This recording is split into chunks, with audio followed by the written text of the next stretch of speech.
खासदार नवनीत राणा बोलतात तिकडे। विकासाची नवीन भरारी आणि देशाचे प्रगतीसाठी आपण आज ही गुढी अमरावतीमध्ये मुख्य कार्यालय पर उभी केली आहे आणि त्याच्यासोबत आज आपण माझे प्रचाराचा नारळ फोडून आज आपण सुरुवात सुद्धा करणार आहे याच्या नंतर कारण की हिंदू महाराष्ट्र नवीन वर्षाची आज सुरुवात आहे आणि ते याच्यापेक्षा चांगला दिवस आपल्यासाठी कोणासाठी होऊ शकत नाही जे महाराष्ट्रामध्ये राहतात आणि सगळ्यांना आपले प्रेक्षकांना माझेकडनं हिंदू महाराष्ट्र नवीन वर्षाचे मनापासून खूप खूप शुभेच्छा। काय सांगाल, कशी सुरू आहे प्रचार यात्रा तुमची? मला असं वाटतं ज्या दिवशी माझा रिझल्ट लागला होता 2019 मध्ये तेव्हापासून माझा परत प्रचार सुरू झाला होता। कामाला मी सुरुवात केली होती आणि नवीन काही करण्याची आणि नवीन काही खूप मोठा प्रेशर आहे डोक्यावर असं काही ना घेताना 5 वर्ष जे काम केले त्याला आज सुद्धा तसंच प्रकारे लोकांसोबत संपर्क साधणे, लोकांमध्ये राहणे, लोकांना आपले कामाची माहिती देणे आणि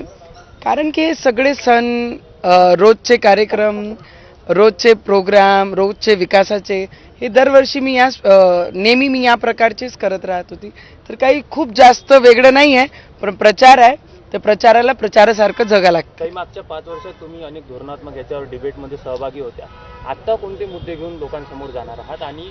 काय नियोजन? मला वाटते मेलघाट ते अमरावती प्लेन पट्टा युवकांसाठी आणि शेतकऱ्यांचा सगळ्यात मोठा मुद्दा माझ्यासाठी आहे की येणाऱ्या भविष्यामध्ये केंद्राकडनं जे शेतकऱ्यांना जेवढाही लाभ आणता येईल शेतकऱ्यांचे हात मजबूत करण्यासाठी आपल्याला जे करावं लागेल त्याच्या प्रत्येक गोष्टीसाठी आम्ही येणारे भविष्य 5 वर्ष शेतकऱ्यांसाठी युवकांचे जे बेरोजगार मुलं आहे खूप जास्त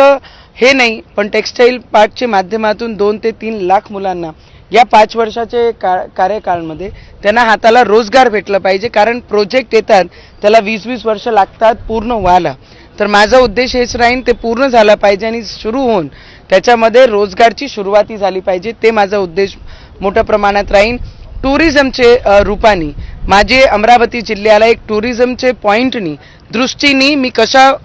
येणाऱ्या भविष्यामध्ये वाढू शकते त्याच्यासाठी माझा प्रयत्न राहील कारण की स्काय वॉक